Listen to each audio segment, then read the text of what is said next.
ये गृहस्थ का काम है, साधु का काम नहीं। कहा महाराज हमारी कन्या का विवाह है।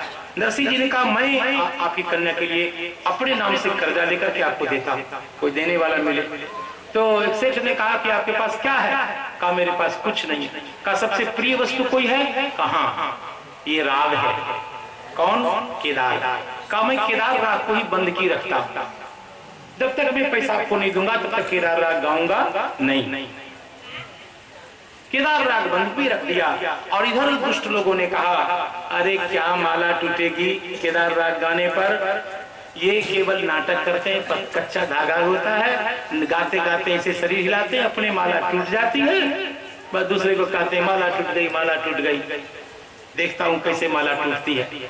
पक्का रेशम का धागा उसमें माला बना करके भगवान को पहना दिया था, देखते हैं कैसे टूटती है। बस ये गाने लगे। अब केदार राग को तो बंदगी पे रख चुके थे, दूसरा राग गाते, माला टूटती नहीं। देखो देखो देखो इनका हो गया काम। अब भगवान से अपमान नहीं सहा गया। भगवान नरसिंह जी का रूप धारण करके और माला टूटी नहीं, बस नरसिंह जी लगे भगवान को गरियाने। अब प्रेम का संबंध था, सखी भाव था। शबरी तो हर चाची लगती थी, उसका जूठा खा लिया। विदुर तुम्हारा चाचा था, ऐसे प्रेम में आ गए, लगे गरियाने भगवान को। अब भगवान हंसते, पोसिया और गिरवी आप रखे, हम क्या करें, काय रखे गिरवी। तब भगवान से सहन नहीं हुआ और अंतिम में भगवान नरसिंह जी का रूप धारण करके पैसा लेकर गए और वहां से वो राग छुड़वा करके लाए और एक कागज के पर्ची को इनकी गोद में डाल दिया। और जो देखा कि भगवान ने हमें रागमुक्त गिरवी से छुड़ा दिया राग को, और तब केदार राग गाए और वह रेशम का धागा टूटा नहीं। भगवान ने खोल करके अपने हाथ से प्रकट होकर नरसिंह जी के कंठ में डाल दिया। राग का ऐसा चमत्कार सबने प्रत्यक्ष देखा। ऐसे नरसिंह जी महाराज। इसके बाद इनके जीवन की घटना है कि एक बार इनकी एक बेटी, इसका विवाह हुआ था और वहां बच्चा हुआ। अपने यहाँ भी कुछ एक नियम है कि प्रथम जब कन्या के यहाँ बालक होता है तो ले जाते हैं, कुछ दहेज पुरिया जो कुछ उसको बोलते हैं, ले जाते हैं। वैसे उनके यहाँ राजस्थान गुजरात में छूछक बोलते हैं उसे।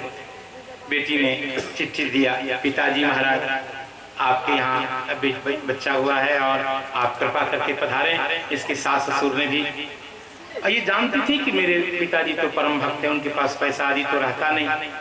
कहा कुछ पैसा होगा तभी आइएगा, लाज सम्मान वाली बात है, पद प्रतिष्ठा वाली बात है, कुछ होगा तो आइएगा। और ये पर्ची जो बेटी के यहाँ से चिट्ठी आई, वो चिट्ठी को भगवान जी के आगे रखे लगे। भगवान नरसिंह जी ने भगवान शालिग्राम जी के आगे चिट्ठी रख दी और लगे फिर ताल बजाते हुए भगवान के आगे नाचने। अब भगवान को लग गई चिंता, समय पर पहुंचना था। कहा पंडित जी से भिजवा दिया कि आ रही हूँ बेटी, चिंता मत करो, हमारे साथ सामल शाह सेठ भी आएंगे। और जिस किसी प्रकार गाड़ी पे, अब संतों के पास क्या होता है, कुछ मुंड वाले महात्मा करताल, 1 किलो चंदन, 2 किलो श्री, इसी प्रकार 1000 तुलसी की माला, यही सब लाद करके बेटी के पास पहुंचे। आज जब पता लगाया बेटी ने, उसकी सास ने, ये बाबा जी आया है केवल चंदन फटाका वाला, जैसे गांव के लोग बोलते हैं 111 नंबर वाला, इसके पास कुछ नहीं है बेटी को देने के लिए। गाड़ी में तुलसी माला तुम्बा तुम्बी यही भर के लाया है।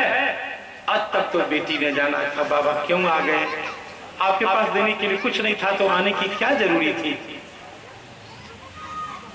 जो बेटी की सास थी वो बहुत गुस्सा गई सुन करके और पैर धोने के लिए गर्म पानी भेजा, लहर लहर।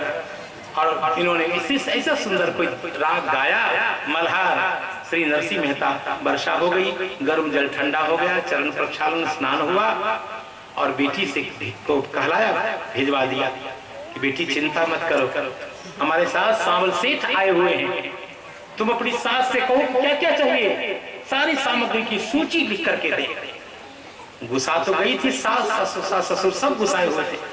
कहा लेना देना सारे बास, कहा कि पर्ची बना करके दे। का पूरे गांव के जितने लोग हैं सबको सोना का आभूषण, सबको नया वस्त्र, जड़ाऊ वस्त्र और सास के लिए गिरमल हार, अमुक अमुक पूरा एक बयान का पर्ची भरवा करके भिजवा दिया सास और ससुर ने। और उस पर्ची को श्री नरसिंह मेहता जी ने भगवान शालग्राम जी के आगे रख दिया। कहा आप जानिए, आपका काम जाने। सांवल सेठ के सामने रख दिया। लगी ताल पकड़ के और करताल पकड़ के भगवान के आगे नाच नाच करके कीर्तन करने। अंतिम में वो समय आया, सांवल साह और भगवती रुक्मिणी देवी, भगवान श्री द्वारिकाधीश और रुक्मिणी दोनों सेठ सेठानी वहां पहुंचे और आकाश से आभूषणों की, स्वर्ण की, अलंकरणों की, वस्त्र की इतनी वर्षा भगवान ने कर दी पूरे गांव में। अब किस किस को बुलाया जाए, किस किस को दिया जाए पूरे गांव में। और गुस्सा करके सास ने कहा था 2 ईंटा भी लिख दो, ईंटा। तो भगवान ने उसके लिए भी चांदी का 2 ईंटा गिरा दिया सास महारानी के लिए। इस पर बैठ करके नहाएगी चकदम, उसके लिए वो चांदी का 2 ईंटा भगवान ने गिरा दिया।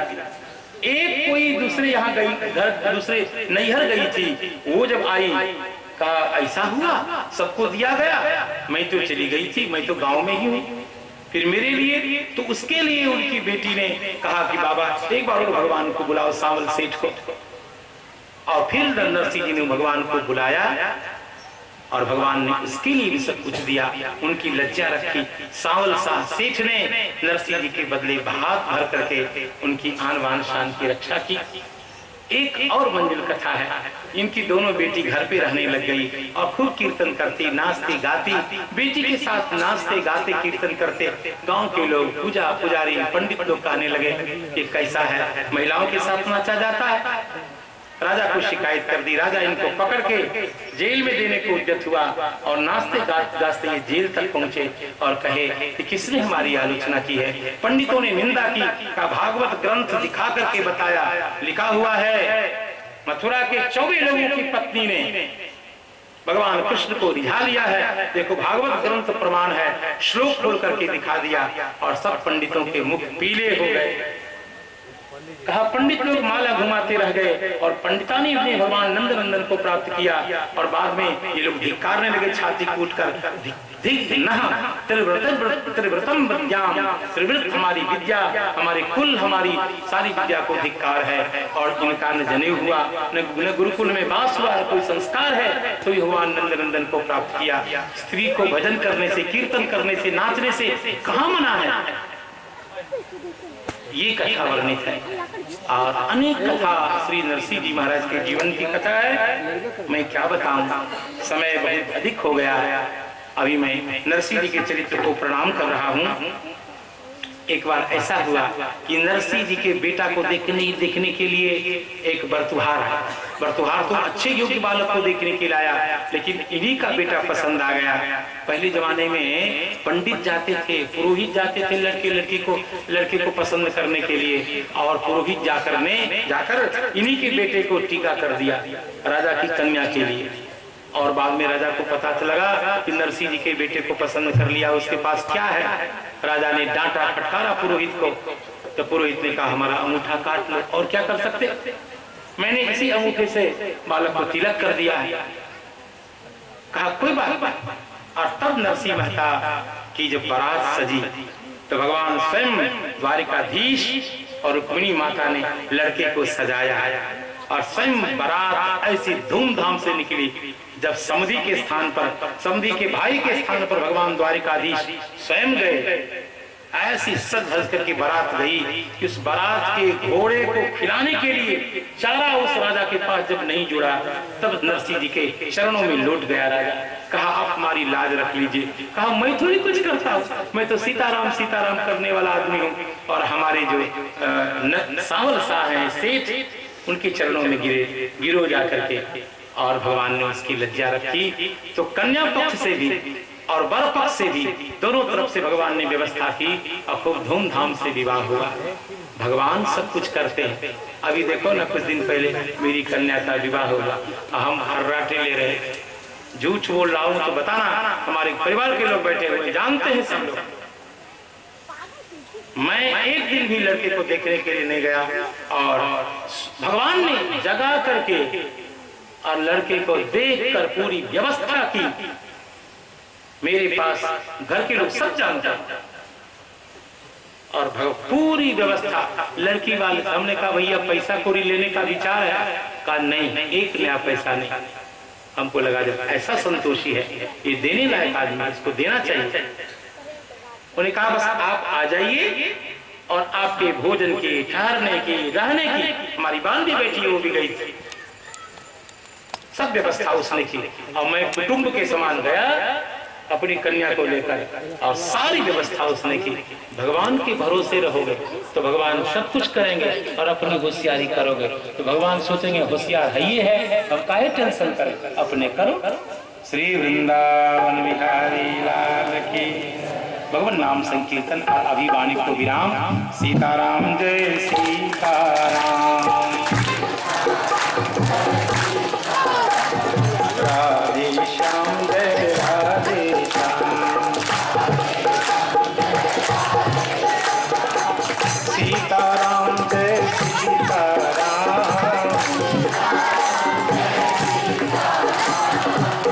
राधे श्याम जय राधे श्याम। श्री राम कृष्ण भगवान की, सब भक्तों की, श्री भक्तमाल जी की जय जय सीताराम। गाओ गाओ री प्रिया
एक सूचना आप सबों के लिए कि संध्याकालीन जो सत्र होगा उसमें 1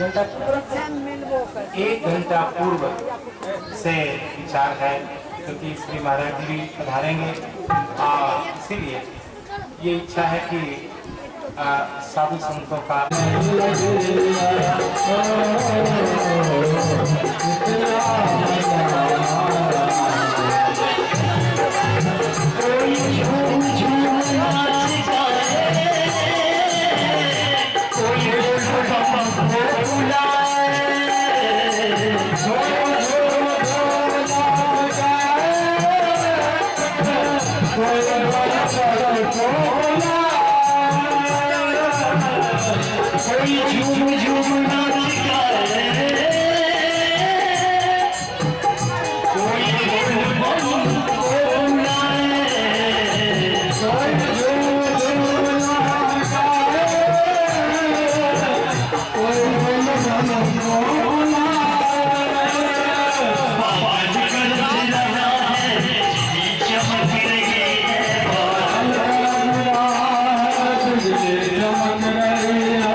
Lagi